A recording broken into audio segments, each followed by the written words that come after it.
إن الحمد لله نحمده ونستعينه ونستغفره ونعوذ بالله من شرور أنفسنا ومن سيئات أعمالنا من يهده الله فلا مضل له ومن يضلل فلا هادي له وأشهد أن لا إله إلا الله وحده لا شريك له وأشهد أن محمدا عبده ورسوله أما بعد يا أيها الذين آمنوا اتقوا الله حق تقاته ولا تموتن إلا وأنتم مسلمون يا أيها الناس اتقوا ربكم الذي خلقكم من نفس واحدة وخلق منها زوجها وبث منهما رجالا كثيرا ونساء واتقوا الله الذي تساءلون به والأرحام إن الله كان عليكم رقيبا يا أيها الذين آمنوا اتقوا الله وقولوا قولا سديدا يصلح لكم أعمالكم ويغفر لكم ذنوبكم ومن يطع الله ورسوله فقد فاز فوزا عظيما.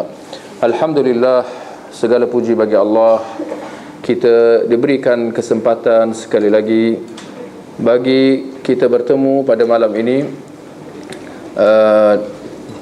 untuk kita meneruskan siri kuliah Umdatul Ahkam, hadis-hadis hukum hakam karangan Al-Hafidh Al-Maqdisi rahimahullah. Dan insya-Allah pada malam ini kita akan terus masuk di dalam bab yang baru. Kalau kita lihat di dalam buku terjemahan Umdatul Ahkam, ya, di halaman 76, iaitu bab yang ke-18 berkenaan tentang sujud sahwi. Ikhwah muslimin muslimat, tuan-tuan dan puan-puan yang dirahmati Allah sekalian, kita masih lagi di dalam kitab berkenaan tentang solat.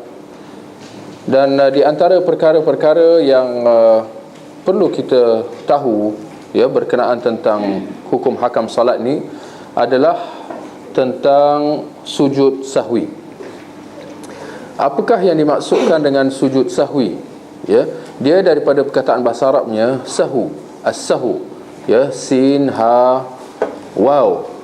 Sahu, sahwi itu daripada perkataan Arab sahu, ya, sin ha waw, yang membawa maksud lupa, ya, iaitu terlupa melakukan sesuatu tanpa sengaja, ya, di mana dalam hal-hal yang berkenaan tentang solat, ya, seorang yang terlupa dan meninggalkan sesuatu yang tidak sengaja, ya, di dalam berkenaan tentang sujud sahwi ini, ya, orang pelaku itu dianggap tidak berdosa, ya, kerana dia tidak sengaja, bertepatan dengan hadis yang sahih, ya, daripada riwayat Ibn Majah, di mana Rasulullah sallallahu alaihi wasallam bersabda, "Ufiya li ummati 'anil khata'i wan nisyan."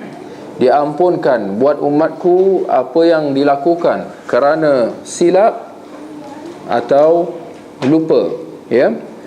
Dan kalau kita lihat dalam hadis yang kita akan bacakan nanti di dalam bab ini, ya, baginda Rasulullah sallallahu alaihi wasallam, ya, telah dalam beberapa kejadian, ya, dalam beberapa peristiwa baginda lupa, ya, di dalam solatnya, ya. Dan dapat kita simpulkan bahawa peristiwa ini, ya, tentu saja sebagaimana iman kita dengan qada dan qadar, bahawa ia berlaku bertepatan dengan ketentuan Allah Subhanahu Wa Taala, yang mana pastinya ada hikmah, ya, mengapa ia berlaku. Antaranya, ya, antara hikmah baginda lupa di dalam solat, ya, adalah bagi menunjukkan bahawa Rasulullah sallallahu alaihi wasallam adalah manusia seperti manusia yang lain, ya. Dia lupa, ya, seperti mana manusia yang lain.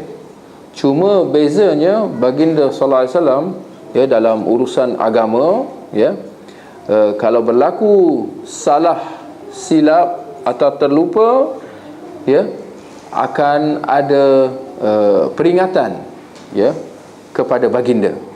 Maka kesilapan itu akan diperbetulkan, ya, kerana baginda sallallahu alaihi wasallam, ya, sentiasa maksum, Maksum dengan erti kata tidak dibiarkan terus berada dalam kesilapan atau keterlupaan itu, ya. Dan termasuk juga antara hikmah, ya, mengapa, ya, adanya sujud sahwi, ya, yang berlaku kepada Rasulullah sallallahu alaihi wasallam adalah supaya menjelaskan bahawa hukum hakam tentang sujud sahwi ini bukan sahaja untuk baginda, tetapi, ya, dia adalah pensyariatan umum untuk semua umat baginda sallallahu alaihi wasallam. Juga hikmahnya, ya, bagi, ya, orang yang tersalah ataupun terlupa, tersilap di dalam solatnya, supaya orang yang melakukan hal itu tidak merasa bersalah, ya, atau susah hati, ya, apabila dia dapat mengenangkan bahawa perkara yang sama telah berlaku kepada Rasulullah sallallahu alaihi wasallam, ya. Maka kalau Rasulullah sendiri terlupa, ini kan pula manusia yang lain, ya, daripada kalangan umat baginda sallallahu alaihi wasallam. Mereka ni lebih banyak lagi salah silapnya, ya. Maka kesilapan ataupun keterlupaan dia tu, ya, bukan menunjukkan kekurangan pada agamanya, pada agama orang itu, ya, daripada kalangan umat Nabi Muhammad sallallahu alaihi wasallam. Itu bukan sebagai satu tanda bahawa dia kurang agama, ya, atau kurang iman dia, ya. Kenapa? Kerana hal ini telah berlaku kepada Nabi sallallahu alaihi wasallam, ya, yang mana kita akui semua, ya, baginda adalah sebaik-baik manusia, ya, orang yang paling sempurna agamanya, paling kuat imannya, ya. Baik, sujud sahwi ini disyariatkan, ya, dalam 3 keadaan. Yang pertama, apabila seseorang itu melakukan suatu perbuatan tambahan dalam solat, ya, tentu saja secara tidak sengaja, ya, apabila dia melakukan satu penambahan. Yang kedua, apabila dia melakukan pengurangan, ya, di dalam solat. Atau yang ketiga, apabila dia syak atau ragu-ragu di dalam solatnya. Maka ini 3 keadaan di mana orang itu, ya, disyariatkan untuk melakukan sujud sahwi, ya. Maka akhirnya tentang sujud sahwi ini, kita katakan tujuan dan matlamatnya adalah untuk mendapatkan keredaan Allah, ya. Sujud sahwi itu matlamatnya yang agung adalah untuk mendapat keredaan Allah, dan sebagai celaan ke atas syaitan, serta bagi menampung kekurangan yang berlaku di dalam solat, ya. Kekurangan bukan kekurangan daripada sudut rakaat dan seumpamanya, tak. Kekurangan dari sudut pahala, ya, solat itu, kerana berlaku salah silap itu. Dia bagi menampung kekurangan itu, ya. Hal ini sebagaimana di dalam hadis yang sahih daripada riwayat Muslim, di mana Nabi sallallahu alaihi wasallam bersabda, "Idza syakka ahadukum fi salatihi falyataharra as-shawab falyutim alaihi thumma liyusallim thumma yasjud sajdatain." Sekiranya seorang kamu, ya, dalam riwayat Muslim lafaznya, "Idza syakka ahadukum fi salatihi falam yudri kam shalla thalathan am arba'an falyatrah asy-syak wal yabni ala mastaiqan." Sekiranya seorang kamu syak di dalam salatnya, maka dia tidak mengetahui berapa banyak dia salat, 3 atau 4, yakni rakaat, maka hendaklah dia melemparkan syaknya dan mengambil apa yang diyakininya. Thumma yasjud sajdatain qabla an yusallim. Lalu hendaklah dia sujud 2 sujud sebelum dia salam. Lalu di sini petunjuk dalilnya. Fa in kana shalla khamsan syafa'na lahu salatuh. Sekiranya ternyata dia telah solat 5 rakaat, maka ia akan menggenapkan solatnya. Sujud sahwinya itu akan menggenapkan solatnya. Wa in kana shalla tamaman atau itmaman li arba', dan sekiranya ternyata dia solat 4 rakaat, ya, kanata targhiman li syayatin, maka kedua sujud itu, ya, menjadi penghinaan ke atas syaitan, ya. Ini yang kita sebut tadi tentang matlamat yang agung di sebalik pensyariatan sujud sahwi ini. Baik, sebelum kita bacakan hadis di dalam bab sujud sahwi ini, sekarang kita sebutkan permasalahan tentang apakah hukum sujud sahwi ini, ya. Maka majoriti para ulama melihat bahawa hukumnya adalah wajib, ya. Hal ini berdasarkan kepada perintah Nabi sallallahu alaihi wasallam, dan sebagaimana yang kita sering ulang, ya, perintah Nabi secara prinsipnya bererti wajib, kecuali sekiranya ada penunjuk yang menunjukkan bahawa ia tidak sampai wajib, dan dalam hal ini tidak ada.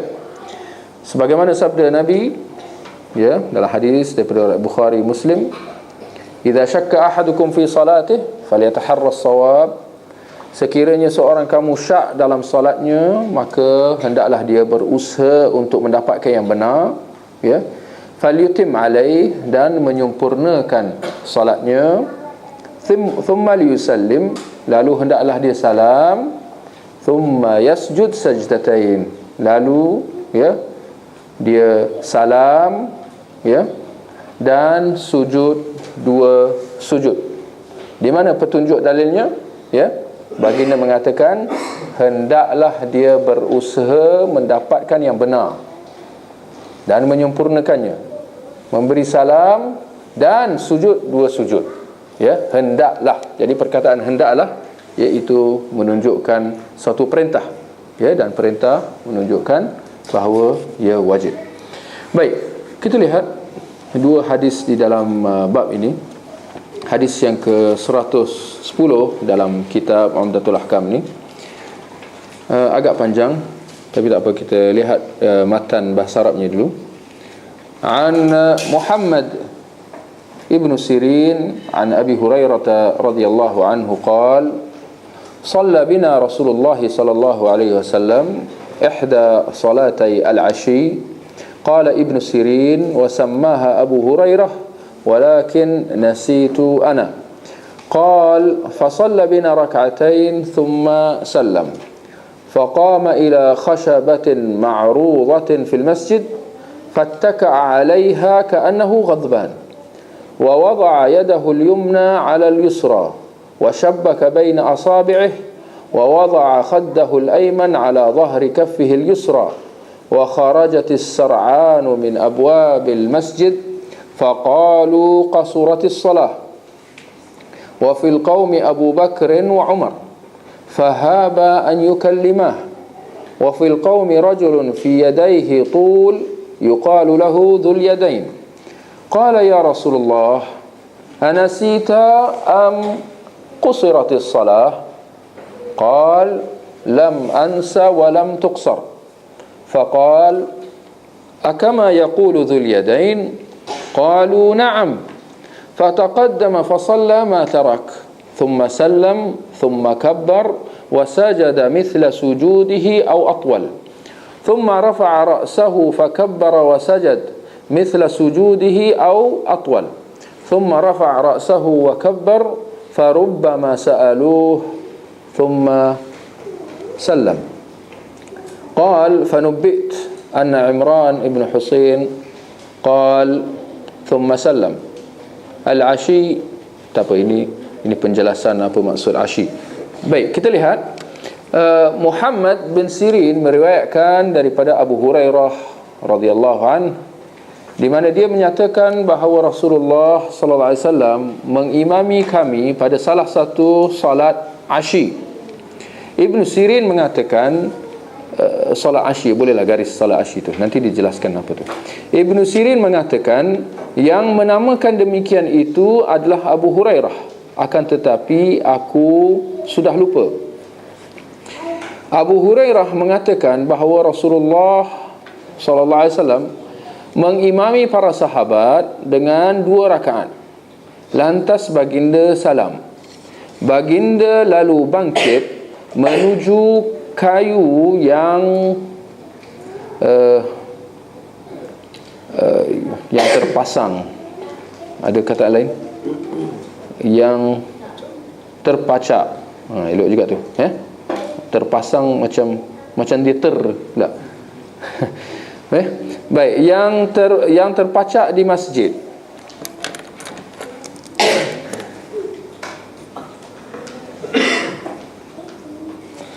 Dan bersandar padanya, seolah-olah baginda sedang marah. Baginda meletakkan tangan kanan di atas tangan kirinya dan menjalin jari jemarinya.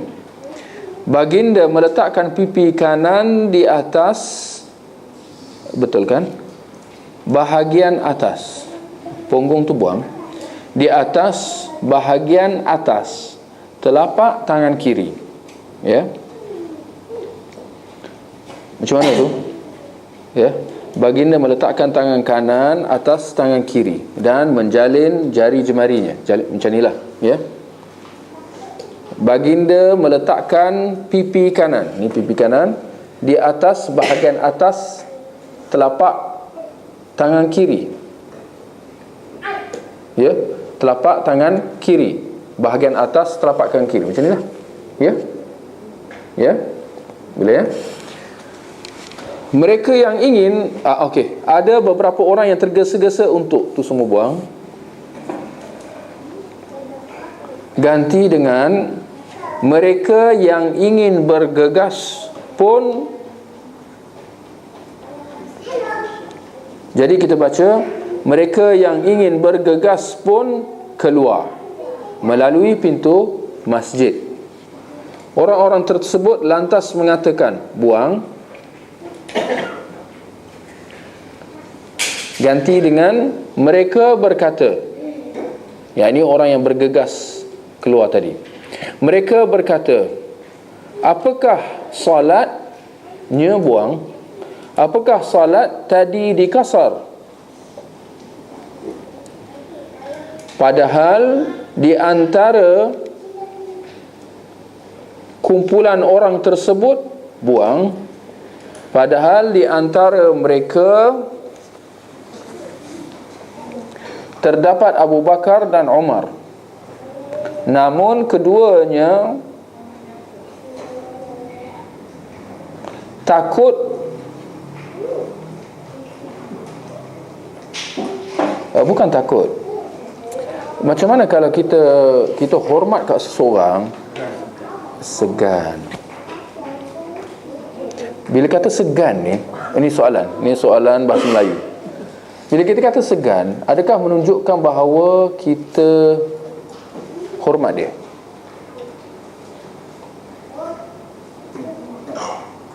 Ada kan? Dengan raja kita segan. Sebab kataan haba ni, ya, daripada hibah. Kita pun guna kataan hibah. Dini ada hibah. Apa artinya? Orang, tak ada orang menghibahkan dia, tak ada. Tapi dalam bahasa Arab ada fahaba ayyukalima. Maka mereka berdua menghibahi baginda. Macam mana tu? Dini ada hibah. Apa artinya? Bukan kemuliaan saja, bukan kehormatan saja, tapi nak kata bila dia masuk je semua diam. Bukan sebab takut, Takut sebab respect. Tu respect mulia sama tu kan. Menghormati ya. Mengagungkan. Saya suka perkataan agung tu. Okey, jadi nak kata apa? Namun keduanya, apa tadi? Saya nak kata, namun keduanya, nak tukar perkataan takut tu. Takut macam diorang ni penakut. Bukan penakut. Bahkan diorang ni orang paling berani. Tapi kerana ini Nabi, mereka segan. Nak kata segan, saya takut tak nampak perkataan ta'zim tu pada Rasulullah. Sedangkan kerana mereka berdiam, bukan segan, bukan takut, tetapi kerana ta'zimkan Rasulullah, kerana mengagungkan Rasulullah. Okey, nampak yang kena masukkan perkataan agung juga lah. Namun keduanya, okey, macam inilah. Namun, panjang sikit lah ya, minta maaf. Namun keduanya takut berbicara kepada Nabi dalam kurungan kerana mengagungkan baginda. Lepas ni pandailah cari tu, cari sendirilah Yang penting sampai mesej tu. Ya. Baik, sambung. Di antara kumpulan orang tersebut buang, di antara mereka ada seorang, Assalamualaikum, ada seorang yang memiliki tangan yang, ni semua nak betulkan terjemahan je ni ya, yang agak panjang ya, yang agak panjang, yang biasa dipanggil dengan buang, yang ganti dengan yang diberi jolokan Zulyadain ya. Zulyadain ni maknanya, kalau nak terjemah jugalah, taklah, ini untuk faedah je lah. Zulyadain maknanya si dua tangan. Padahal kita semua ada dua tangan kan, tapi dia diberi jolokan, maknanya dia ni tangan dia ada something special. Maknanya panjang, tapi maksud dia panjang. Okey, baik.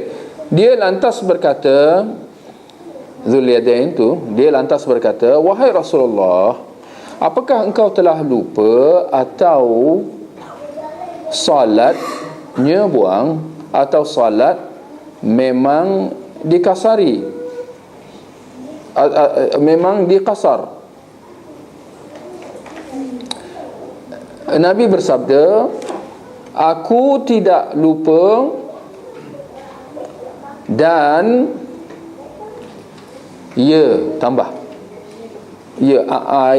dan tidak mengkasarkan salat buang, dan tidak dikasarkan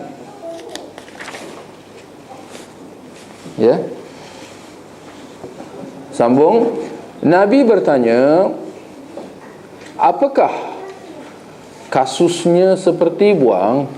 Apakah benar yang dikatakan oleh Zulyadain? Ya, jawab para sahabat. Nabi lantas maju dan mengerjakan salat yang baginda tinggalkan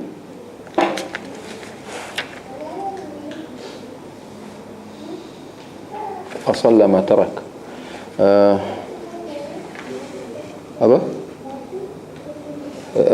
Dan mengerjakan salat yang baginda tertinggal. Tinggalkan tu tukar dengan tertinggal, supaya fahamlah. Bukan, padahal dikata ma tarak, fasalla ma tarak, bukan salat, bukan salat yang tertinggal kan. Tapi dalam matan tak ada rakaat pun, tak ada perkataan salat, tak ada perkataan rakaat. Ma tarak. Nabi lantas maju dan mengerjakan apa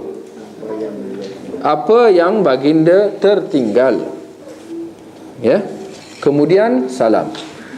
Setelah itu baginda bertakbir dan sujud seperti biasanya atau lebih lama. Ni garis ni Ini perkataan balawah sikit. Baginda bertakbir dan sujud ni seperti biasanya atau lebih lama. Garis tu. Lepas ni nak tanya apa maksudnya. Baginda lantas mengangkat kepalanya dan bertakbir. Kemudian sujud seperti biasanya atau lebih lama. Garis sekali gini. Seperti biasanya atau lebih lama. Apa maknanya? Kemudian mengangkat kepala dan bertakbir. Orang-orang bertanya kepada Ibn Sirin, apakah Nabi lantas salam? Ini selepas dia dua sujud sahwi tadi. Ibn Sirin menjawab, aku telah diberitahu bahawa Imran bin Husain mengatakan Nabi kemudian salam. Al-Ashi, ini perkataan Al-Ashi tadi, adalah waktu sejak matahari condong, bukan sejak, daripada matahari condong hingga terbenam. Ya, Allah Ta'ala berfirman, ini kata-kata siapa? Ini kata siapa ni? Al-Ashi ni sampai hujung.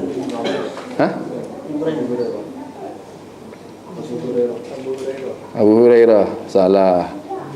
Ibn Sirin salah. Nabi lagi salah. Allah. Barakallahu fiik. Syekh Abdul Ghani Al-Maqdisi, penulis. Ya. Dia menjelaskan maksud Al-Ashi tu. Maknanya Abdul Ghani tu dia mensyarahkan sikit juga kitab ni. Ya. Tapi sikit sangatlah. Ya. Jadi Al-Ashi itu apa artinya Al-Ashi? Ya, daripada mula tadi. Ya. Mula hadis tadi, Rasulullah sallallahu alaihi wasallam mengimami kami pada salah satu salat Asyi. Salah satu salat Asyi apa? Salah satu. Ni ada dua lah. Zuhur dan Asar. Okey. Salah satu Zuhur atau Asar. Itu maksud kisahnya. Baik, kita teruskan hadis yang kedua. Ada dua je hadis dalam bab ni. Hadis yang ke-111, an Abdullah ibn Buhainah wa kana min ashabin Nabi sallallahu alaihi wasallam anna an-nabiy sallallahu alaihi wasallam shalla bihim adh-dhuhr faqama fi ar-rak'atayn al-ulayayn wa lam yajlis faqama an-nasu ma'ahu hatta idha qada as-salah wa antadhara an-nasu taslimah kabbara wa huwa jalis fasajada sajdatayn qabla an yusallim thumma sallam. Abdullah bin Buhainah, beliau adalah seorang sahabat. Nak letak dalam kurungan pun tak apa, supaya lebih faham. Menuturkan bahawa Nabi SAW mengimami para sahabat solat zuhur. Tatkala rakaat yang kedua, baginda berdiri dan tidak duduk, ya, yakni tak duduk tasyahud awal. Orang-orang pun berdiri bersama baginda. Tatkala Nabi akan merampungkan tatkala Nabi hampir selesai, ganti dengan hampir selesai. Tatkala Nabi hampir selesai salat dan para sahabat menunggu-nunggu salam baginda, baginda bertakbir, maka baginda bertakbir, titik, dan ketika itu beliau masih semua buang dengan titik-titik sekali. Ya. Beliau bertakbir, jadi kita baca dalam keadaan duduk, titik. Baginda bertakbir dalam keadaan duduk, titik. Baginda lalu buang. Baginda sujud 2 kali tambah sebelum salam. Baginda sujud 2 kali sebelum salam, titik, baru buang. Jadi baca setelah itu baginda salam. Baik, kita lihat dua hadis yang dibawakan oleh Al-Hafidh Al-Maqdisi dalam kitabnya ni, dalam bab ni.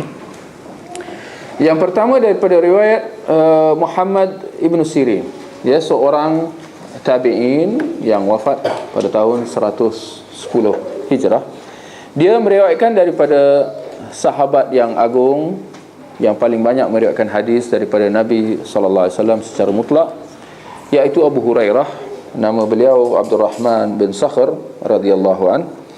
Dia berkata, dia menceritakan tentang suatu peristiwa di mana Nabi sallallahu alaihi wasallam mengimamkan para sahabat dalam masjid Nabi, ya, solat zuhur atau asar, ya.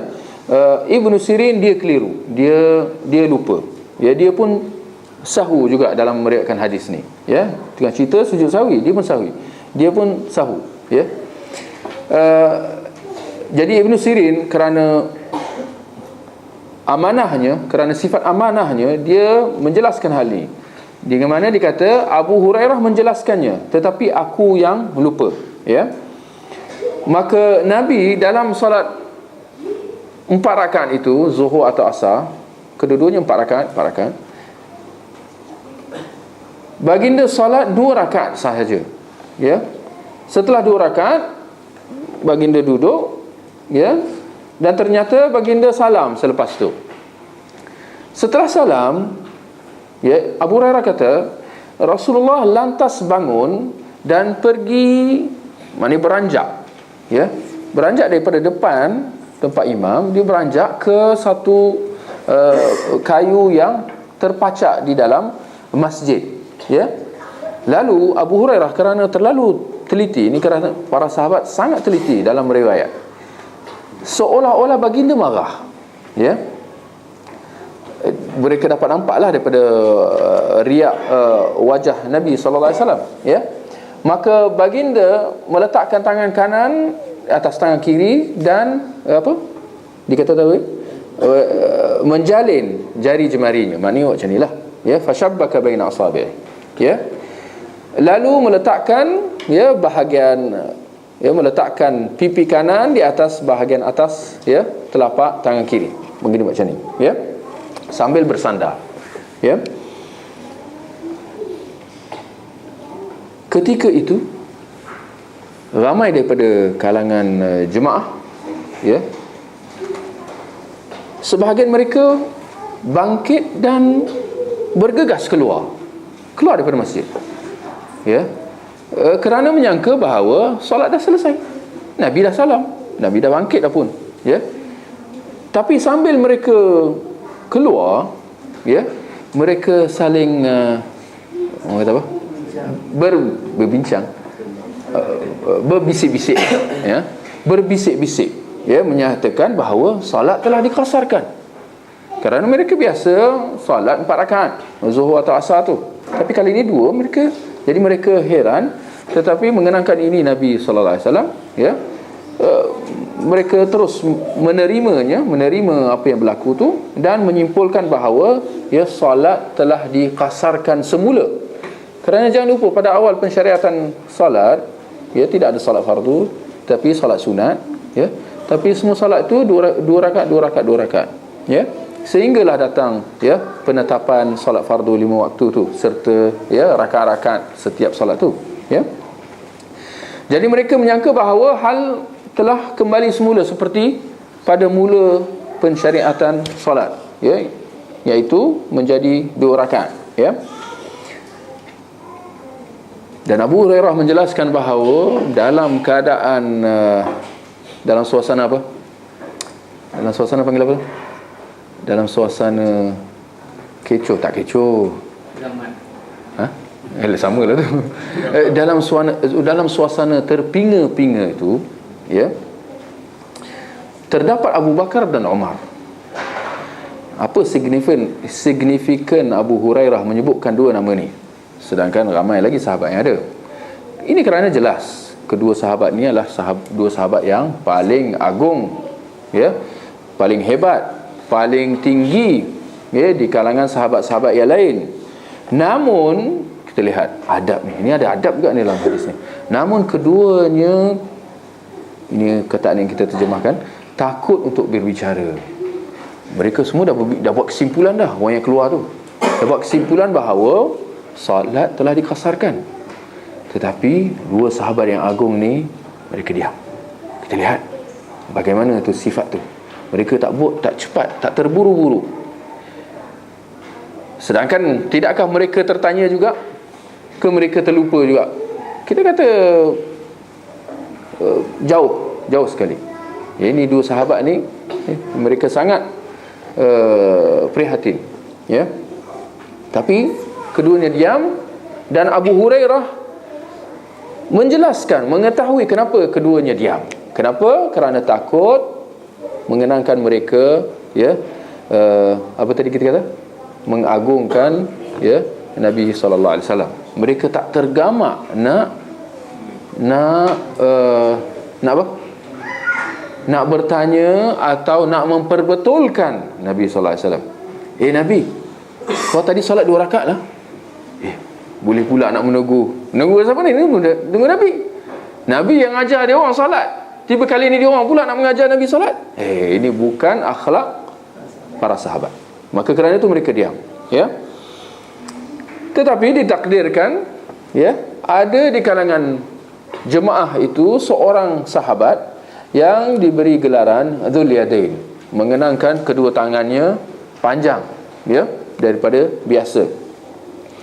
Dia yang memecah keheningan, memecah kesunyian para sahabat dalam keadaan terpinga-pinga itu, dengan mengatakan, wahai Rasulullah, ya, kita lihat ternyata Dzul Yadain ini dia bukan calang-calang juga.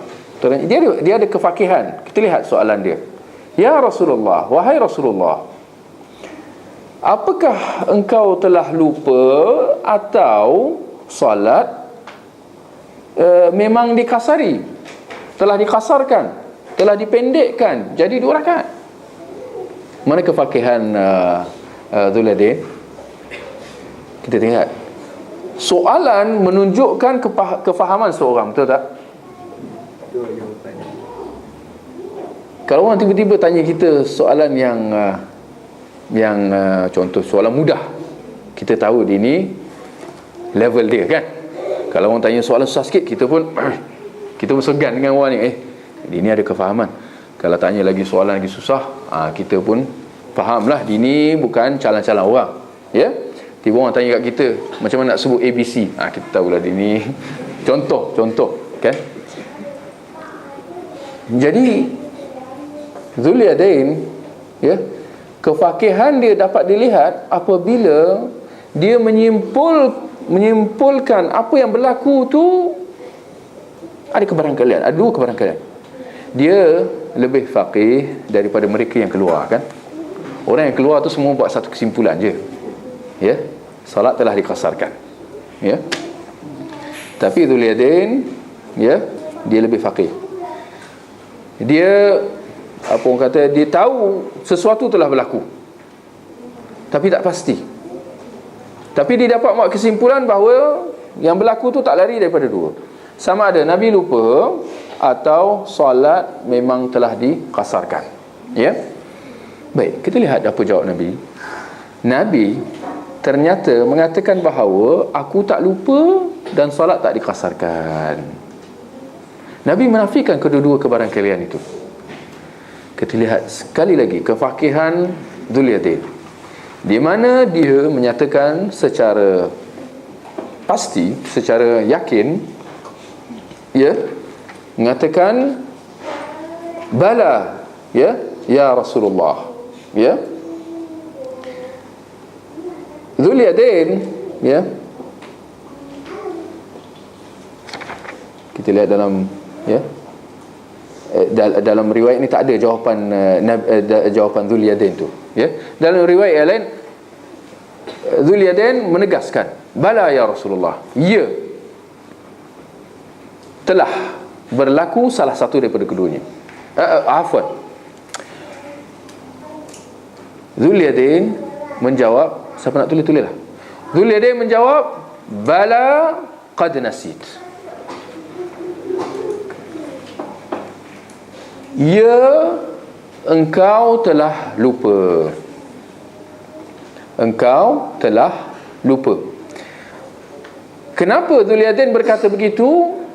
Mengenangkan dia melihat Nabi menafikan kedua-dua kebarangkalian tadi. Nabi tak lupa dan solat memang tak dikasarkan. Kalau Nabi dah kata solat tak dikasarkan, kalau Nabi dah kata solat tak dikasarkan, ini menunjukkan bahawa kebarangkalian yang pertama benar.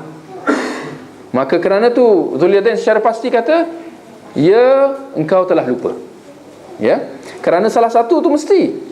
Ya, Nabi ketika melihat penjelasan Zuliadin, berpaling kepada sahabat yang lain dan mengatakan, dia ingin memastikan apa yang dikatakan oleh Zuliadin. Baginda bertanya, apakah benar yang dikatakan oleh Zuliadin? Ternyata para sahabat memperakui, ya, kenyataan Zuliadin. Apa dia? Bahawa Nabi terlupa, ya, kerana salat tak dikasarkan, sebagaimana yang Nabi baru jelaskan, ya. Maka melihat penjelasan para sahabat, Nabi pun lantas bangun, ya, dan pergi ke depan semula, mengerjakan apa yang tertinggal, ya. Nabi tak ulang semula, Nabi sekadar menambahkan apa yang tertinggal, iaitu 2 rakaat, ya. Kemudian baginda salam, ya. Setelah itu baginda bertakbir. Setelah salam, Assalamualaikum warahmatullahi, Assalamualaikum warahmatullahi, ya, Nabi bertakbir, Allahu Akbar, dan sujud seperti biasanya atau, ya, lebih lama. Baik, apa yang dimaksudkan di sini? Ya, seperti biasa atau lebih lama. Yang mana yang dimaksudkan oleh Abu Hurairah? Saya kira bahawa perkataan macam ni, adakah biasa disebut dalam bahasa Melayu? Kenalah, lepas ni boleh ambil tahulah, ya. Apa yang dimaksudkan? Seperti biasanya atau lebih lama? Adakah sujud sahwi yang Nabi buat tu, ya, macam biasa atau lebih lama? Ha? Ha? Aha. Tak, maksud biasa tu lama lah tu. Dari segi lamanya macam biasa atau lebih lama? Lebih lama daripada biasa. Sebenarnya yang dimaksud, ini balaghah sebenarnya, ya. Ucapan macam ni sebenarnya bertujuan untuk menjelaskan yang pertama atau menekankan yang pertama, iaitu seperti biasa, ya. Apabila dikatakan atau lebih lama, dia nak mengatakan bahawa dia adalah seperti biasa. Mungkin pening sikit, tapi inilah balaghah, ya. Balaghah dalam bahasa Arab lah paling tidak, ya. Bila dikatakan seperti biasa atau lebih lama, sebenarnya maksud orang yang berkata begitu, dia nak menekankan yang pertama, iaitu seperti biasa.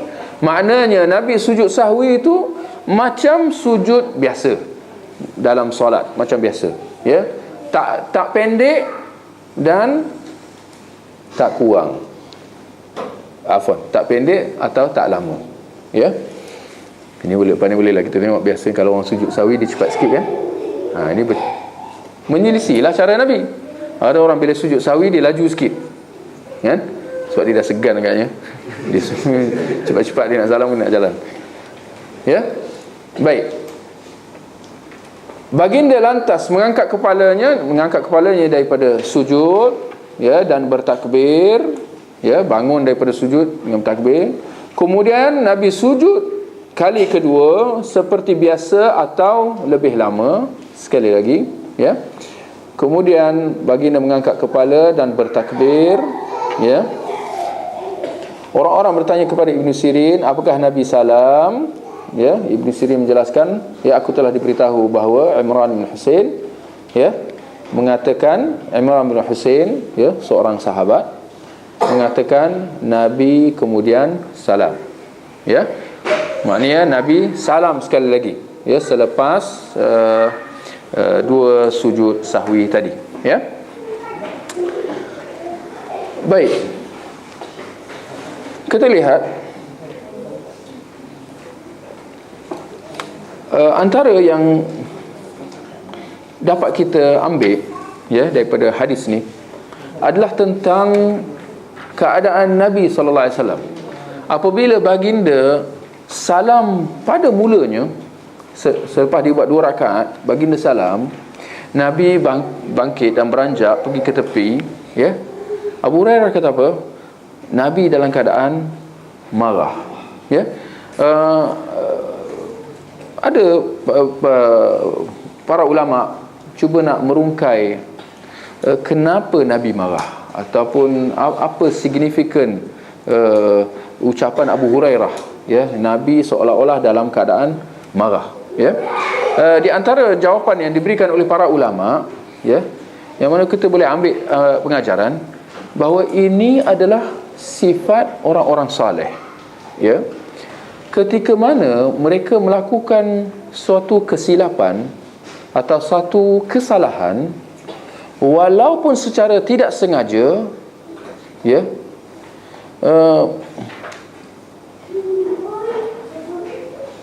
keimanan mereka, sifat soleh mereka akan membuatkan mereka secara automatik merasa suatu tidak kena.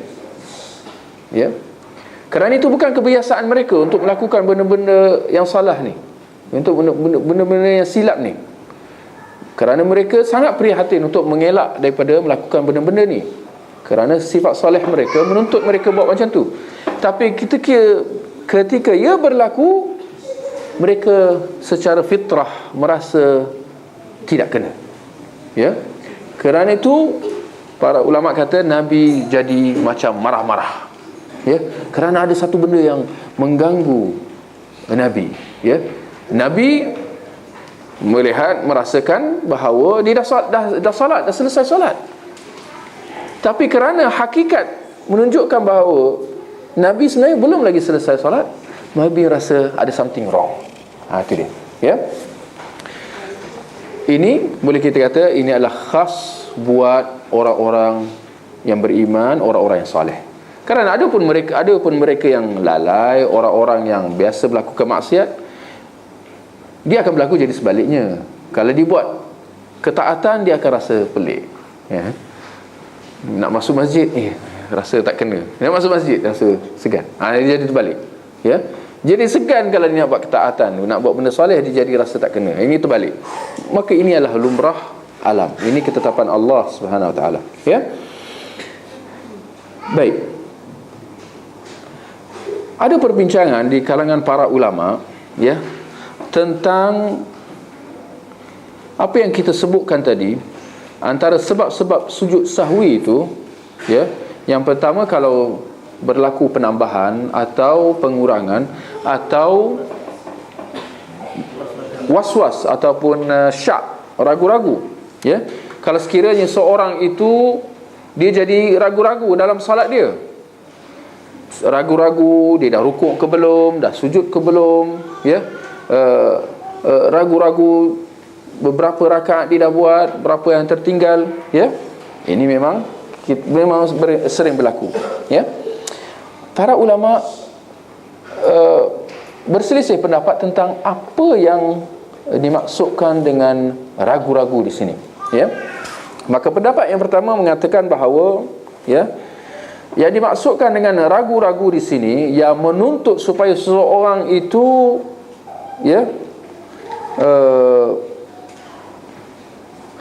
melemparkannya dan mengambil yang yakin.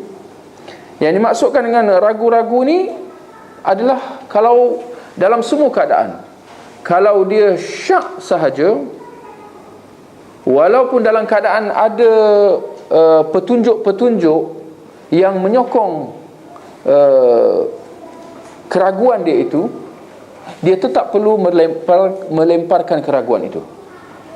Macam mana? Bagi contoh, seorang itu dia ragu-ragu 3 ke 4 contoh, tetapi dia merasakan bahawa dah 4.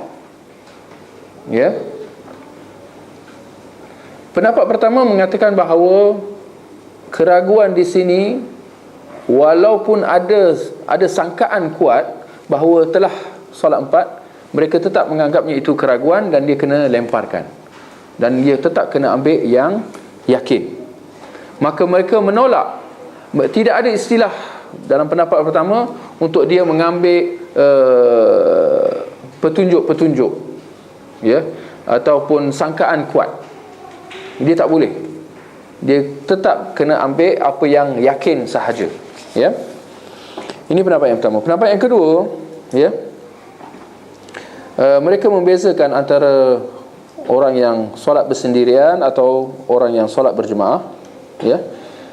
Kalau orang yang solat bersendirian, ya, dia kena melemparkan sangkaan itu walaupun ia adalah sangkaan kuat, ya. InsyaAllah kita sedia maklum sangkaan ada dua bentuk, ya. Sangkaan maknanya 50-50. Sangkaan kuat apa yang lebih daripada 50-50, 70%, 80%, ini kalau nak cerita peratus lah, ya. Tapi tak sampai kepada 100%, iaitu yakin, ya. Ini sangkaan yang kuat. Bagi mereka, orang yang solat individu, dia kena sentiasa mengambil dengan yang yakin. Sangkaan kuat, apatah lagi sangkaan, tak boleh diguna pakai. Berbeza dengan imam, imam boleh mengambil dengan sangkaan kuat dia, walaupun dia tak yakin. Tapi kalau dia mempunyai sangkaan kuat bahawa, contoh, dia dah sujud dah.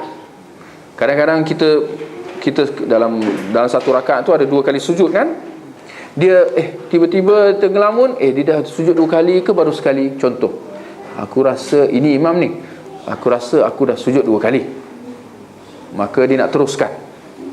Pendapat kedua kata boleh kalau dia ada sangkaan kuat, ya. Maka dia ambil sangkaan kuat bahawa dia dah sujud 2 kali, ya. Kenapa mereka bezakan antara orang yang solat bersendirian dengan orang yang solat berjemaah?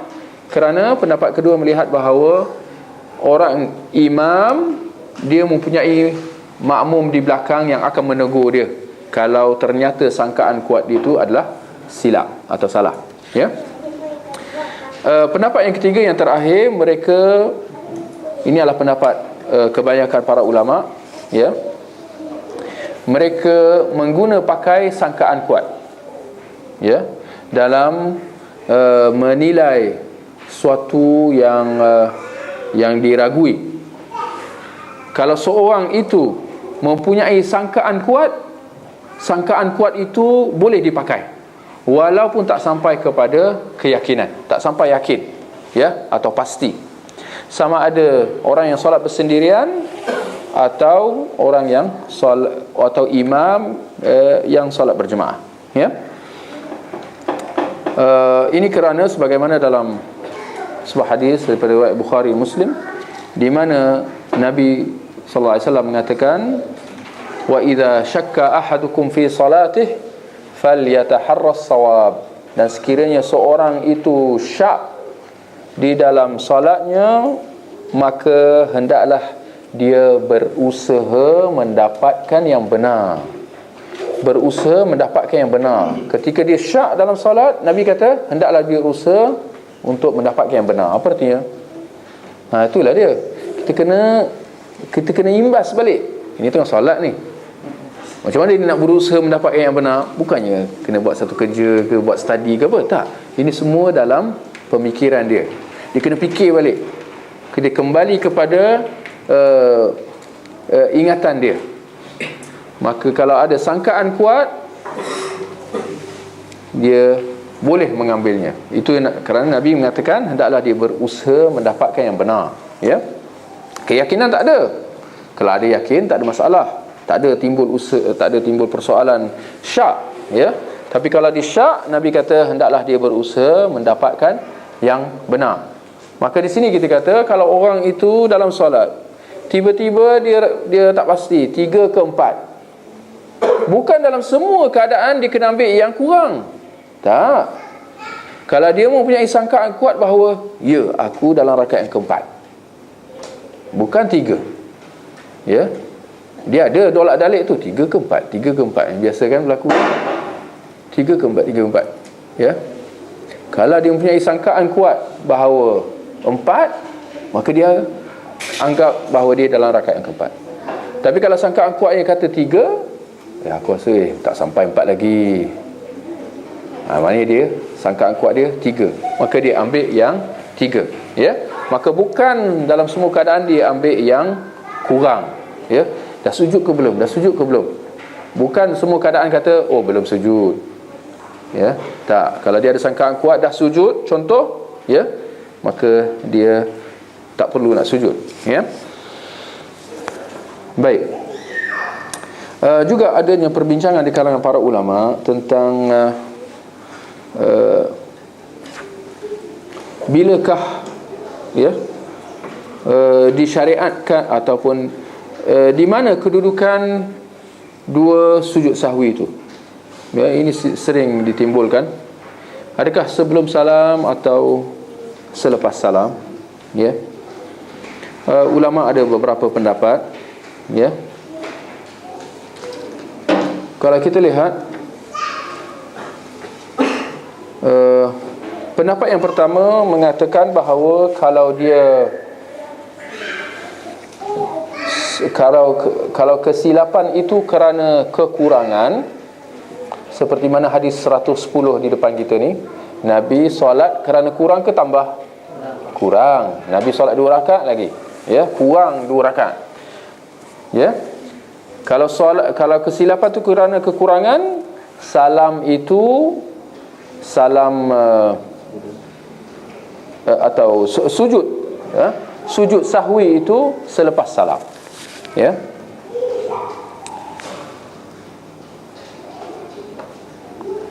Selain itu, ya, sujud sahwi itu sebelum salam. Ini kita cerita tentang salam yang pertama, kerana lepas sujud sahwi ada salam lagi. Bukan itu yang dimaksudkan. Yang dimaksudkan salam yang pertama, ya. Itu pendapat yang pertama. Pendapat yang kedua yang mengatakan, ya, yang pendapat pertama tadi mazhab Hanbali. Pendapat yang kedua mazhab Hanafi, mereka katakan sujud sahwi itu semuanya selepas salam. Maknanya orang itu dia kena baca tasyahud, ya, baca tahiyat, lepas tu tasyahud, lepas tu salam, lepas tu dia lepas salam baru dia sujud sahwi 2 kali, lepas tu salam lagi, ya. Ini pendapat yang kedua, ya.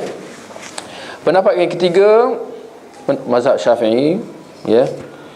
Ini yang barangkali diamalkan oleh masyarakat, ya.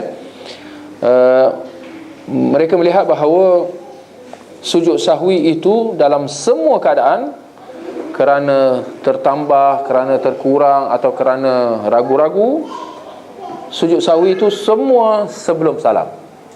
Maknanya lepas baca tahiyat, tasyahud, sebelum nak salam, takbir dulu, sujud 2 kali, ya. Dah sujud 2 kali baru salam, ya. Maka ada satu salam je lah dalam salat macam tu. Dalam pendapat yang ketiga ni ada satu salam je lah, ya, kerana sujud sahwi itu sebelum salam, ya. Mana yang rajih? Ini yang penting bagi kita, ya. Kalau kita lihat kenapa timbul perselisihan, ada pendapat-pendapat. Ini mengenangkan bahawa Nabi telah melakukan kesemuanya. Ada kalanya Nabi sujud sahwi sebelum salam, dan ada juga dalam keadaan selepas salam, ya. Jadi tidak ada penjelasan yang tuntas, kita kata, daripada Nabi bila masa sebelum, bila masa selepas. Tak ada. Semuanya hadis-hadis amalan, bukan hadis kata-kata. Tidak ada penjelasan. Kalau Nabi dah jelaskan, habis cerita. Tapi masalah ini semua hadis-hadis perbuatan, ya. Maka Syekh Al-Albani rahimahullah, dia melihat bahawa sujud sahwi itu ada pilihan. Ada pilihan sebelum atau selepas salam yang pertama, ya. Kecuali ini cabaran lah buat para ikhwah semua. Kecuali Kerana kecuali ini untuk penuntut ilmu secara khasnya. Kalau pilihan tadi ini untuk masyarakat awam. Kecuali bagi seseorang yang dapat mengenal pasti kesilapan dia dengan kesilapan yang berlaku kepada Nabi SAW, dan dia dapat kenal pasti bahawa Nabi dalam keadaan macam tu buat macam mana, sebelum atau selepas salam. Maka kalau dia tahu, maka afdalnya untuk dilakukan seperti yang dilakukan oleh Nabi, sebelum atau selepas salam. Jadi ini perlu kepada ilmu, satu, dan perlu kepada ingatan. Dah lah lupa tadi, dalam solat tadi dah lupa, tapi bila time ni nak sujud, dia kena ingat Nabi dulu macam mana. Jadi kalau lepas ni kalau solat kurang, ya, khususnya kalau zuhur tiba kita salat 2, kita ingat hadis ni lah. Nabi buat apa? Selepas salam, ya. Nabi salam dulu, lepas tu Nabi sujud 2 kali, lepas tu salam lagi, ya. Tapi baik, ada beberapa lagi peristiwa, ya, di mana Nabi sujud sahwi juga, ya. Seperti mana dalam hadis 111. Itu satu peristiwa yang lain, ya.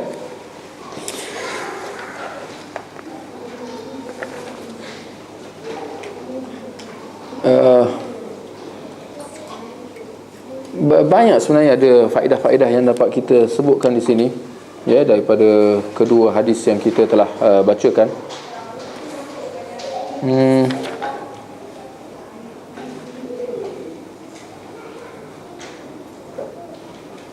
Antaranya yang dapat kita lihat, ya, dalam kedua-dua hadis 110 dan 111, seperti mana yang kita sebutkan tadi tentang hikmah pensyariatan sujud sahwi itu, di mana dapat kita lihat secara jelas Nabi adalah manusia biasa, ya.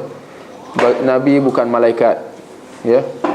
Nabi berlaku kepadanya silap dan terlupa, ya. Cuma bezanya seperti mana yang kita sebut tadi, ya, kesilapan itu tidak dibiarkan begitu sahaja, tidak diperakui, bahkan adanya pembetulan, ya, yang menyusulinya, ya, sejurus selepas itu, ya. Juga kalau kita lihat hadis yang 110, ya, antara faedah yang dapat kita ambil adalah orang yang keluar solat dalam keadaan menyangka bahawa solat dia telah sempurna, sedangkan hakikatnya tidak, solatnya dianggap sah, seperti mana golongan yang bergegas keluar tadi, ya.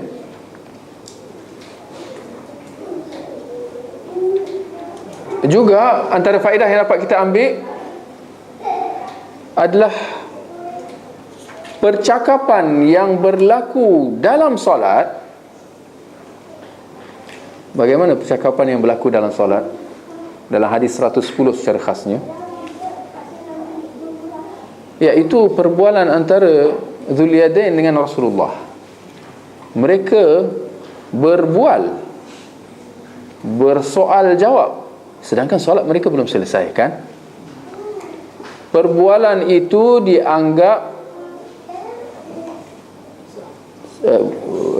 kata sah, bukan sah, tidak mengapa, ya, kerana ia dilakukan atas dasar keperluan, ya, dan atas dasar sangkaan bahawa solat dah selesai, ya, daripada pihak Nabi lah sallallahu alaihi wasallam, ya, daripada pihak imam, ya.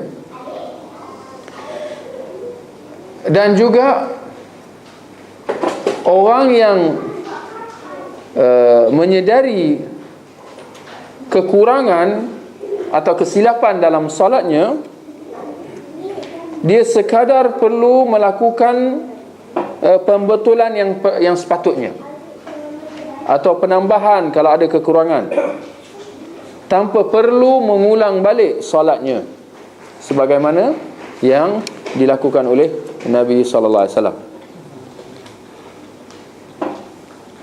Baik, juga antara faedah yang signifikan juga yang dapat kita ambil daripada hadis 110 ni, ini atas dasar prinsip bahawa agama ni memudahkan, iaitu tidak ada masalah untuk jemaah atau orang yang solat, kalau sekiranya selepas salam dia terus bangkit tanpa duduk sebentar untuk zikir, itu satu yang dibolehkan. Maka tidak ada halangan untuk orang yang selepas salam saja dia terus bangun. Boleh? Jawapannya boleh. Sebagaimana yang berlaku kepada sebagaimana yang dilakukan oleh kumpulan sahabat tadi yang bergegas keluar sejurus selepas selesai solat 2 rakaat. Ya. Dalam keadaan boleh kita kata ada yang gembira juga. Kan? Dia cepat-cepat keluar kan? Ya, menyangka bahawa solat dah qasar. Alhamdulillah. Ya, contohlah. Ini faedah kita ambil. Ya.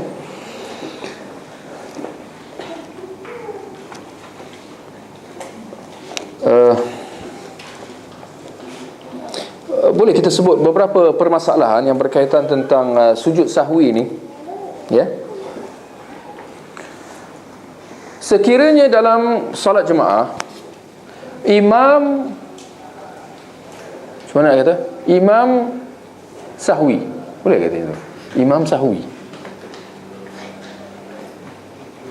imam terlupa tu general sangat lah, kan? Sebab terlupa umum, boleh faham sahwi ni khusus sikit. Bukan semua benda yang kita lupa kita kena sahwi. Orang tu dia nak baca surah Al-Baqarah dalam solat dia, tapi terlupa, terbaca qul huwallahu ahad. Contoh. Dia kena sahwi tak lah, tapi dia terlupa, kan? Silap samalah tu, adik-beradik lah tu. Boleh tak sahwi? Boleh yang sahwi. Saya nak bagi supaya nak faham nak. Imam yang sahwi, ni boleh ni. Ya. Lalu makmum yang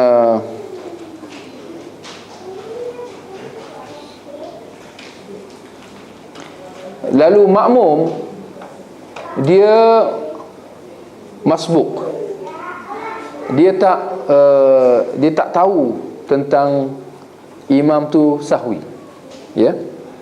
Maka selepas imam salam, kalau makmum itu terus bangun, itu tidak mengapa, ya.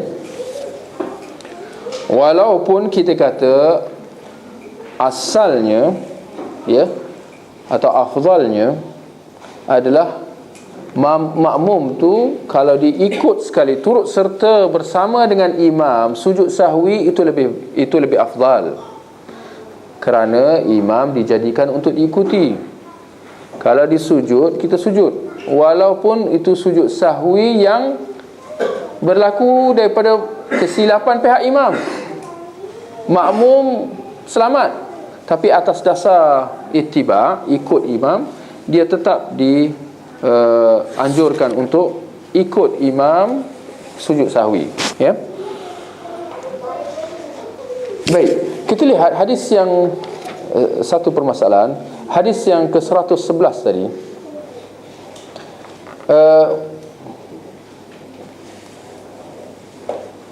Hadis ini merujuk kepada Nabi sallallahu alaihi wasallam solat zuhur.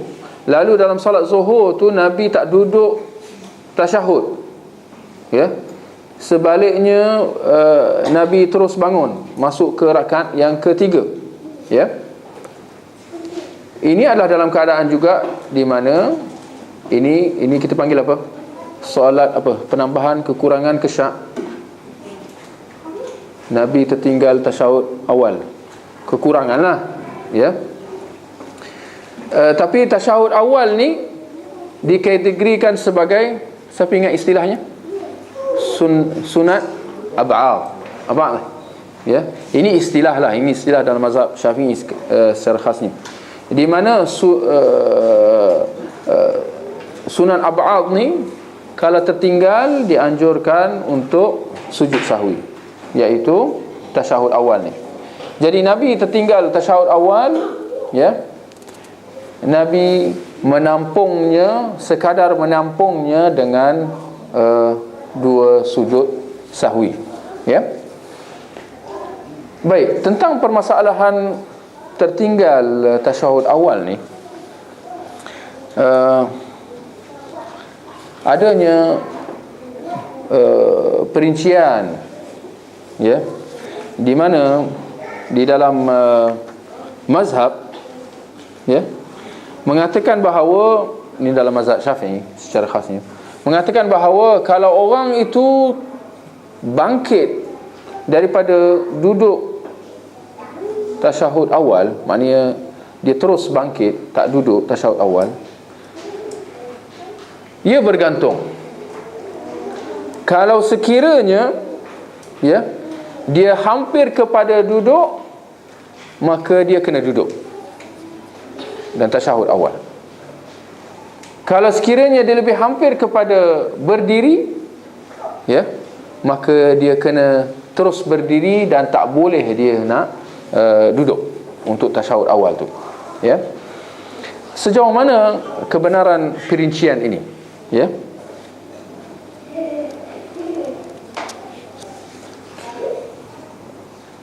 Kalau kita lihat, hal ini dijelaskan dalam sebuah hadis yang sahih daripada riwayat Imam Ahmad, di mana Nabi SAW menjelaskan, ya, sekiranya imam bangkit pada rakaat kedua, maknanya tanpa sujud, tanpa duduk tasyahud, sekiranya dia teringat sebelum dia berdiri tegak, maka hendaklah dia duduk. Dan sekiranya dia sudah berdiri tegak, maka janganlah dia duduk, dan hendaklah dia sujud 2 kali sujud sahwi, ya. Apa yang dapat kita simpulkan daripada hadis yang sahih ini, ya, sebenarnya hadis ini membatalkan, ya, menolak perincian yang kita sebutkan tadi tentang kedudukan orang itu hampir kepada duduk atau hampir kepada diri. Kerana Nabi mengkategori, hanya memberi satu perincian saja, ya, satu keadaan saja. Kalau orang itu belum berdiri tegak, dia kena terus duduk balik, ya. Hanya dalam keadaan kalau orang tu dah berdiri tegak, maknanya dia dah masuk dalam rakaat yang ketiga, baru dalam keadaan itu dia tak boleh dia tak boleh nak duduk balik. Ini kena tahu jugalah, ya. Kalau berlaku pada kita tersilap, ya, kita lupa tasyahud awal, kita terus bangkit masuk rakaat ketiga, jangan kalau kita teringat dalam keadaan berdiri tu, ya, kita nak duduk balik pula, ya. Kalau berdiri saja, walaupun tak baca Fatihah lagi ke apa, kalau dah berdiri saja, jangan duduk balik, ya. Ini satu inilah ketetapan syarak, ya. Nak kata apa hikmahnya, kita kata sami'na wa ata'na, ya, kita dengar dan kita patuh. Ini penetapan syarak. Hanya dalam keadaan kalau orang tu belum berdiri tegak lagi, maknanya dia dah ada peringkat akhir dah ni, ya, cuma dia tak tegak lagi, dia dah macam ni dia, ya, baru bangkit tinggal macam ni, maknanya tinggal macam ni saja dia dah tegak. Dalam keadaan macam tu, selagi dia tak tegak, dia kena turun duduk dan untuk tasyahud awal tadi tu, ya. Adapun perincian tadi, ia tidak ada dasarnya daripada sunnah Nabi sallallahu alaihi wasallam, bahkan bercanggah dengan sunnah Nabi sallallahu alaihi wasallam, ya. Maka dapat kita lihat dalam perbincangan tentang sujud sahwi ini, ya, tentang perlunya kita membezakan antara sangkaan dan sangkaan kuat, atau antara syak, ragu-ragu, dengan sangkaan kuat, ya. Kerana adanya perbezaan antara keduanya, ya. Kalau sangkaan kuat, ia boleh diguna pakai. Tapi kalau syak, ragu-ragu, rasa-rasa, yang ni perlu dibuang dan diambil yang yakin. Ya. Boleh insya-Allah. Ya. Kalau orang itu yakin, ini soalan ni. Kalau orang tu yakin dan dalam masa yang sama dia ada, tadi ada siapa guna kataan was-was, tak apalah, dia yakin tapi dalam masa yang sama dia ada was-was, dia ambil yang mana? Ya, yakinlah. Ya. Ini soalan pemahaman. Kalau orang tu yakin tapi dalam masa yang sama dia ada sangkaan kuat, dia nak buat macam mana? Ya? Saya nak muji je. Tak ada istilah macam tu sebenarnya. Yakin tak boleh ada dalam masa yang sama sangkaan kuat. Macam mana jadi kuat kalau ada yakin? Yakin lagi kuat. Boleh? Sangkaan kuat, lawan dia apa? Sangkaan tak kuat lah. Ya? Was-was, rasa-rasa. Ya? Yakin yang lawan dia was-was atau ragu-ragu, syak. Tak apalah, ini semua istilah je lah. Ya, yang penting kita faham lah tu. Ya? Juga perlu disebutkan kalau orang itu sahwi dalam sujud sahwi, ia tidak perlu kepada sujud sahwi. Boleh ya? Boleh ya? Kalau orang sahwi dalam sujud sahwi, sahwinya itu dalam sujud sahwinya tak perlu kepada sujud sahwi. Ini saja nak buat pening. Maknanya dia dah lupa. Dalam solat tadi dia dah ngelamun, dah pening. Sudah aku rakaat 3 ke 4. Tak apalah, kita dah perincikan tadi. Kalau dia ada sangkaan kuat 3, ambil lah 3. Kalau sangkaan kuat 4 lah. Tapi kalau dia yakin 3, 4 tu dia was-was, dia ambil yang 3. Boleh ya, insya-Allah. Ya, seperti mana dalam hadis. Apapun, kerana syak tu dia perlu kepada sujud sahwi sebelum atau selepas salam. Kita dah perincikan tadi. Ya. Tapi bila tengah sujud sahwi tu, 2 kali sujud kan, tiba lepas sujud sahwi tu, alamak, aku dah banyak kali sujud lah. Sujud berapa kali dah ni. Boleh ya? Pening, kawan ni memang pening. Tengah sujud sahwi, alamak, aku dah sujud 2 kali ke sekali je. Boleh faham kan? Dia nak macam mana ni? Dia kena buat apa ni? Kena tahu penyelesaian juga. Ya. Tak, jangan salam je. Tak, dia kena ambil yang mana sangkaan kuat dia atau yakin. Kalau sangkaan kuat dia, ya aku dah 2 kali sujud lah dah, kau ni mengalamu sampai mana. Dah, yang ambil sangkaan kuat tu, salam. Tak perlu nak sujud sahwi lagi. Ya. Boleh? Dan juga permasalahan yang terakhir, kalau sekiranya orang itu berlaku keterlupaan dalam solat tu, tapi ibarat jatuh ditimpa tangga, sujud sahwi pun dilupa. Ini berlaku juga kan? Banyak berlaku kan? Solatnya tetap sah. Ya.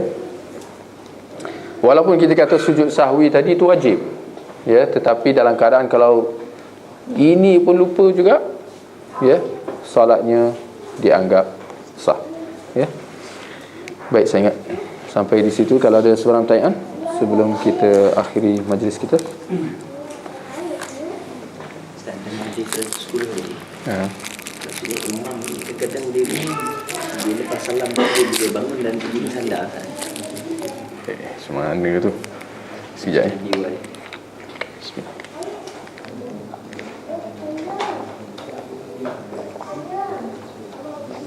Sekali lagi. Imam Di depan je solat. Saya ada 110 kali. Okey. Dia ada di tempat dia dan pergi bersandar di dinding. Ini dari segi umum lah ni. Boleh ya? Tak boleh pula? Apa yang dimaksudkan dengan soalan tu? Itu yang saya takut ada udang di sebalik batu. Tak ada Alhamdulillah. Tak, ada yang bertanya, kalau imam tu lepas solat dia terus bangkit tu sandar kat tepi, boleh tak? Kita kata ini sunnah. Tapi ini sunnah apa? Bukan. Sunnah adat ke ibadah? Sunnah adat. Ya. Boleh faham ini soalan ni saya kira ada signifikan juga. Sebab kadang-kadang kita, masyarakat kita terlalu, akibat kejahilan juga, mereka terlalu meletakkan protokol. Imam kalau dah salam, dia kena baca zikir dulu. Tak boleh bangun, aib, nanti orang kata apa, orang kampung kata apa ni, tak boleh bangun. Tapi lagi parah, imam kena baca doa jemaah. Lah ni. Tapi kita nak kata, kalau ini semua kita kata ini tak betul lah. Bahkan daripada hadis 110 tadi nak mengata, kalau imam tu lepas solat, Assalamualaikum warahmatullahi wabarakatuh, dia bangkit tu sandar kat tepi tu, kita kata ini sunat adat Rasulullah sallallahu alaihi wasallam. Ambil kau. Tapi kalau berlaku hari ni macam mana? Pelik apa hal ni? Kenapa ni? Kan? Tapi nak kata ini Rasulullah buat. Rasulullah nak kata jauh sekali daripada baca zikir, baca doa berjemaah. Bahkan Nabi tak baca zikir pun. Macam mana? Kita nak kata ini semua boleh. Kerana kita pun insya-Allah sepakat mengatakan zikir ini sunat. Dan kita kena tegaskan benda ni. Hukumnya sunat, bukan wajib. Kerana ada kadang-kadang saya hampir yakin bahawa masyarakat kita, walaupun dikata sunat, tapi mereka kata secara kata-kata, daripada sudut praktikal seolah-olah wajib. Kalau imam tak buat, imam, nak gimana? Zikir, doa. Kan? Seolah-olah benda tu wajib. Ya? Jadi kita kena faham, kita kena sentiasa bertindak atas ilmu. Bukan takkan tak ada zikir, duduklah kali ya pun, zikirlah dulu, kau nak cepat lagi mana. Kena faham juga masalah ni. Ya, kita tak nafikan bahawa zikir tu satu yang dianjurkan, dituntut. Ya. Tetapi kalau orang tu bangkit lepas salam, bangkit, kita kata ini adalah satu pilihan. Ya, ini pilihan dia. Lebih-lebih lagi kalau dalam RNR yang kita kata tadi, kita ada banyak sebut sebenarnya. Kalau dalam RNR kita kata bahkan ini sangat dituntut. Untuk lepas salam, bangun, jalan, angkat kaki. Ini boleh pula nak berzikir, baca surah Al-Baqarah. Orang jemaah kat belakang tak, tengah tunggu je sabar. Nasib baik masyarakat kita sangat penyabar. Ya, masyarakat kita sangat penyabar. Ini satu sifat yang mahmudah. Ya. Tapi kita kata janganlah ambil kesempatan. InsyaAllah. Ini dengan hadis 111 ni tak. Dalam zaman ni saya tak apa, bagi dia tidak mengajar lagi umat dia untuk mengucap subhanallah, sebab dia dah Rasulullah bangun kan, tapi tak ada sahabat tak tegur subhanallah lagi. Mengapa dalam hadis 111 ni, kenapa tak ada para sahabat yang menegur Nabi dengan mengucap subhanallah? Sekali lagi. Tak, kenapa sahabat tak tegur Nabi kata subhanallah? Jadi ada beberapa kebarangkalian, ya. Kita boleh gunakan hadis yang sebelum tadi sebagai panduan bahawa para sahabat mengagungkan Nabi, ya. Mereka segan barangkali ada berlaku perubahan, atau ada juga kebarangkalian bahawa pensyariatan subhanallah itu belum lagi. Jangan lupa bahawa syariah ni datang secara berperingkat. Jadi kita tak tahu, ya. Kita, apa yang pasti, kita tak boleh nak katakan secara yakin. Tapi ada kebarangkalian bahawa pensyariatan subhanallah tu bagi lelaki, ya, atau menepuk, ya, bagi perempuan, ada kebarangkalian bahawa dia belum lagi disyariatkan, ya. InsyaAllah ada bacaan sujud sahwi yang lain juga, Ustaz. Baik, juga dalam bacaan sujud sahwi, ya, ada pendapat yang mengatakan bahawa dalam sujud sahwi kita kata subhana man la yanamu wa la yashu. Betul? Macam tu ke? Subhana man la yanamu wa la yashu. Hal ini tidak ada sandarannya, ya. Maka kita kata tidak ada zikir atau bacaan yang tertentu, ya, dalam sujud sahwi. Akhirnya masa sujud sahwi, 2 kali sujud sahwi itu nak baca apa? Kita kata kembali kepada asal, ya, kembali kepada asal. Jangan kita kata tak baca apa-apa, tak tepat juga, ya. Kerana asalnya bila sujud sahwi kita dah tahu dah bacaan dia, subhana rabbiyal azim atau subhana rabbiyal azim wa bihamdi, ya. Subhana rabbiyal a'la ni sahwi juga. Subhana, tapi tak payah sujud sahwi. Subhana rabbiyal a'la, subhana rabbiyal a'la atau subhana rabbiyal a'la wa bihamdi, ya. Dan juga boleh juga tambah faedah bahawa selepas sujud sahwi, ya, selepas 2 sujud tu, lepas dah, ya, bangkit daripada sujud, ya, tidak perlu dibacakan tasyahud sekali lagi. Ini kalau sekiranya, ya, selepas salam. Sujud sahwi tu selepas salam. Maka selepas sujud sahwi 2 kali tu tidak perlu untuk nak diulang tasyahud tu. Sebaliknya selepas sujud 2 kali, bangkit, duduk, ya, terus salam, ya. Boleh, insyaAllah. Bagaimana pula dengan sujud sajadah? Dia tak ada sandaran juga, Ustaz. Sujud sajadah. Kenapa dengan sujud sajadah? Dia betul lah sajadah maksudnya, jadi itu dia ada sandaran juga. Bacaan sujud. Sajada wajhiya lilladhi fatara as-samawati wal ard hanifan muslima wa ma ana minal musyrikin. Macam tu. Pun tidak ada sandaran. Ya. Ya, tidak ada sandaran. Sujud sajdah maknanya sujud tilawah, ya kan? Sujud tilawah. Kembali kepada asal, kerana selagi mana tidak ada riwayat yang sahih daripada Nabi sallallahu alaihi wasallam, kerana ini bukan masalah ijtihad. Ibadah ini adalah masalah tauqifiyah. Perlu kembali kepada nas, ya, hadis Nabi. Dalam hal ini tidak ada, ya, sujud tilawah atau sujud sahwi. Maka kembali kepada asal, iaitu subhana rabbiyal a'la. Ustaz, dua soalan ni, Ustaz.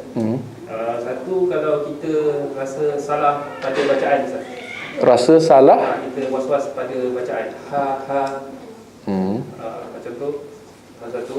Then kalau imam tu buat rakaat kelima, contoh, kita makmum boleh keluar daripada jemaah. Okey. Baik, soalan pertama tadi saya tak faham sangat. Apa Okey, macam kita tajwid imam. Tajwid bukan imam lah, kalau kita sebagai kita yang tengah solat. Tengah solat kita kurang, kita baru hafal surah tu, dan kita kurang yakin dengan tajwid. Jadi perlu teruskan ke ataupun kita perlu macam mana? Saya tak tahu, ada pilihan lain. Buka Quran. Saya rasa dia dalam keadaan tersepit, ya, maka dia perlu teruskan, ya. Tidak ada pilihan lain, kan? Ada pilihan lain. Ada maksud soalan yang lain? Macam contoh kita imam, kan? Kita tengah imam. Imam. Sekarang ada imam. Okey, lepas tu kita rasa macam betul ke? Ke contoh kurang yakin dengan bacaan. Ambil sangkaan yang kuat. Ya. Ini kalau dalam bacaan lah. Atau kalau dia terlupa. Ya, terlupa. Kadang-kadang kita tengok juga, kadang ada situasi kalau imam tu terlupa, tiba tak tahu apa ayat seterusnya. Makmum pun 2 kali 5 tak dipakai. Nak buat macam mana? Ya. Apa yang pasti dalam keadaan ni tak ada sujud sahwi, ya. Tetapi itulah imam terpulang kepada dia. Dia boleh teruskan, sambung terus ayat yang berikutnya. Kerana kadang-kadang ada juga imam yang kalau boleh dia nak juga dapat. Kita kata tak ada perlu. Kalau awak dah lupa nak macam mana? Tapi kalau dia nak ulang juga, dia ulang balik, berhenti balik, ulang balik, jenuh lah jemaah kat belakang, ya. Jadi boleh teruskan, atau kalau nak berhenti situ juga tak ada masalah, dia terus rukuk, ya, insyaAllah. Tentang soalan yang kedua tadi apa? Imam terlebih. Baik, bagaimana kalau imam tersolat lebih, ya. Tak dinafikan bahawa ada pendapat yang mengatakan bahawa makmum tak boleh ikut. Sebaliknya makmum kena duduk, ya. Sama ada dia nak mufaraqah, atau ada yang kata makmum duduk saja, duduk tahiyat lah ni, sehingga imam duduk dan dia salam sekali dengan imam. Ada yang kata macam tu. Walaupun Syekh Al-Albani rahimahullah, dia melihat bahawa kalau makmum tu ikut, itu lebih baik, bertepatan dengan hadis Nabi, innama ju'ilal imam li'tamma bih. Sungguhnya imam itu dijadikan untuk diikuti, ya. Walau macam mana pun ada pendapat lah di sini. Ada yang kata tak boleh ikut, dan ada yang kata ikut, ya. Masing-masing ada hujah. Kenapa tak boleh ikut? Jelas kerana dia melakukan tambahan, ya. Sedangkan solat dah cukup, ya. Ada yang kata ikut berdasarkan keumuman hadis tadi, ya. Jadi di situ kembalilah mana yang kita lihat, pendapat yang kita rasa itu lebih kuat, ya, kita amalkan. Walaupun saya melihat bahawa ikut itu lebih baik, ya, bagi mengelakkan fitnah, ya. Kerana kalau kita lihat, ya, makmum dengan imam ni antaranya adalah untuk mereka bersama, kerana itu mereka solat berjemaah, untuk mengekalkan kesatuan persamaan mereka, ya.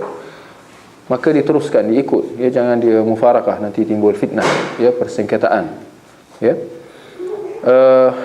Boleh juga kita kata dalam macam betul lah doa kunut waktu subuh pun kita kata ikut, jangan mufarakah, ya, ikut walaupun, ya, imam doa kunut. Dan kita nak ingatkan juga, kalau dalam solat subuh tak doa kunut, tak ada sujud sahwi. Walaupun masyarakat melihat sebaliknya, kalau orang tu tak doa kunut subuh, kena sujud sahwi. Kita kata ini adalah salah faham, ya.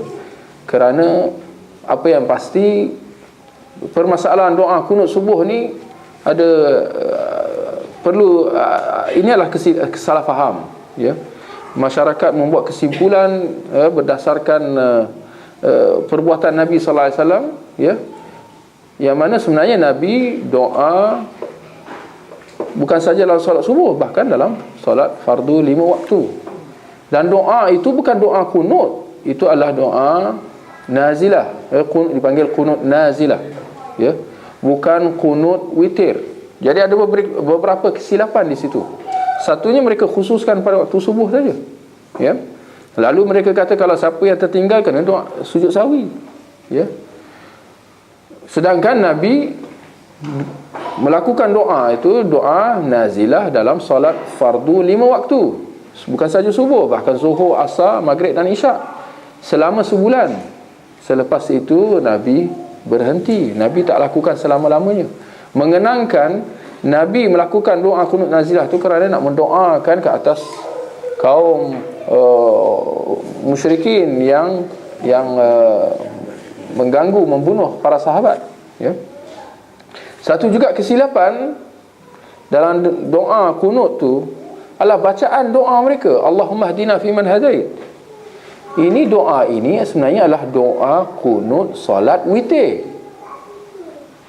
Sedangkan sejarahnya Nabi dalam doa ini baginda buat doa qunut nazilah.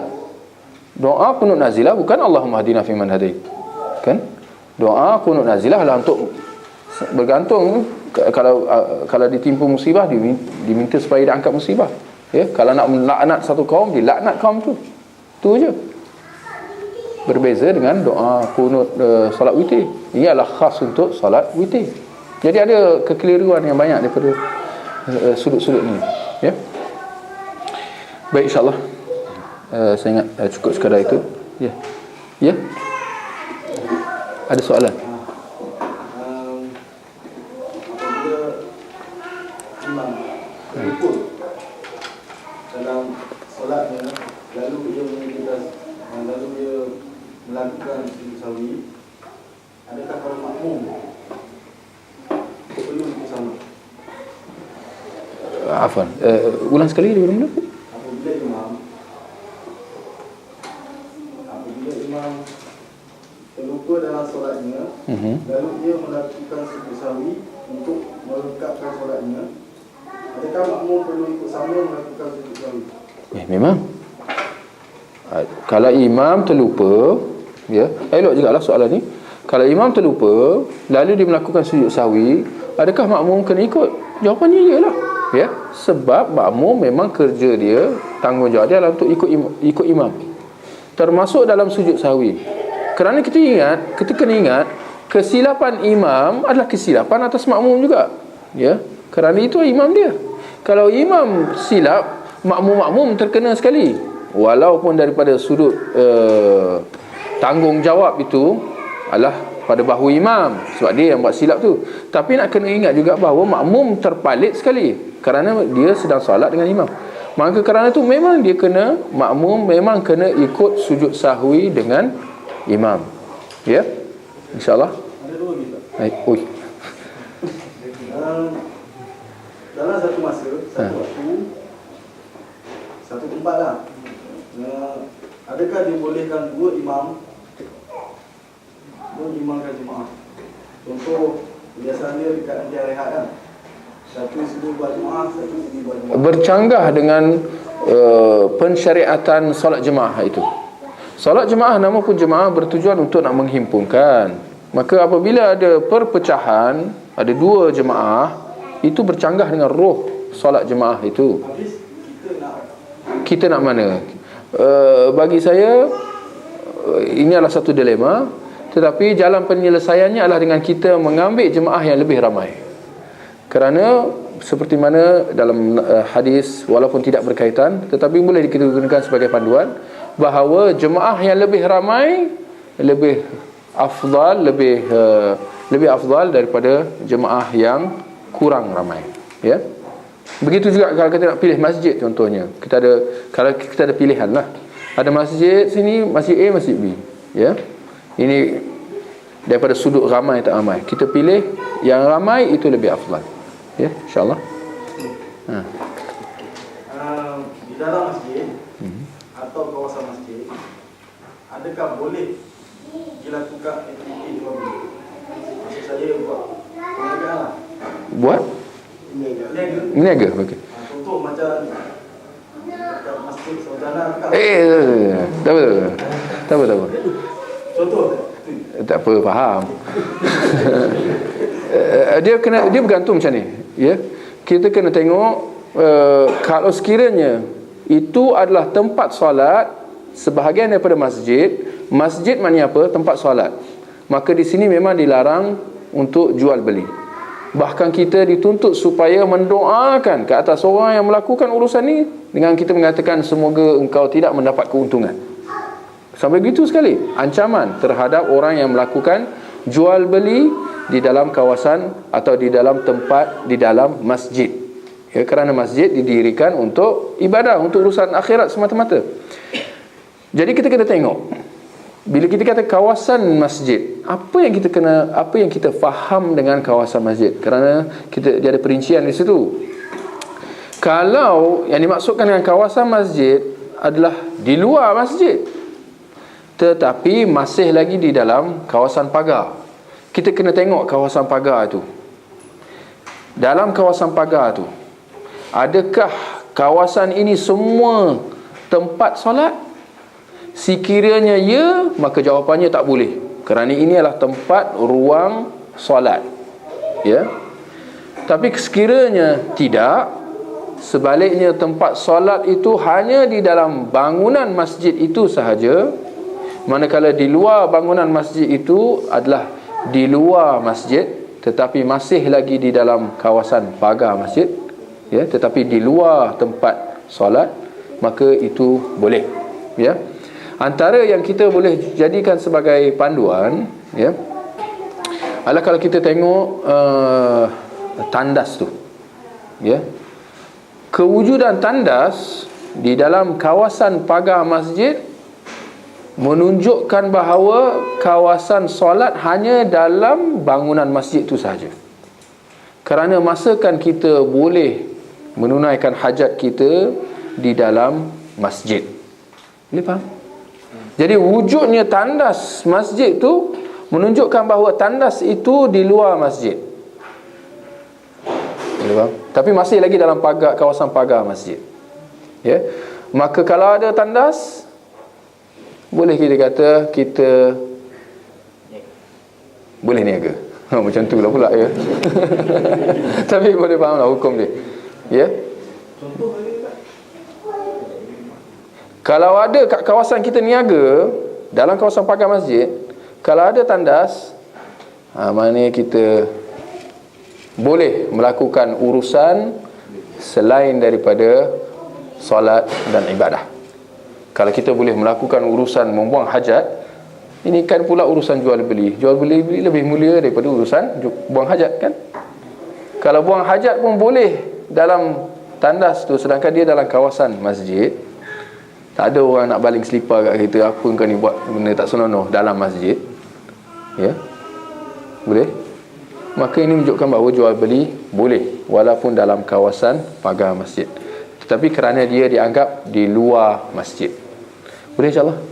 Macam pening je cakap belit Boleh insyaAllah. Baik, kita akhiri dengan tasbih kafarah. Subhanakallahumma wa bihamdik, asyhadu an la ilaha illa ant, astaghfiruka wa atubu ilaik.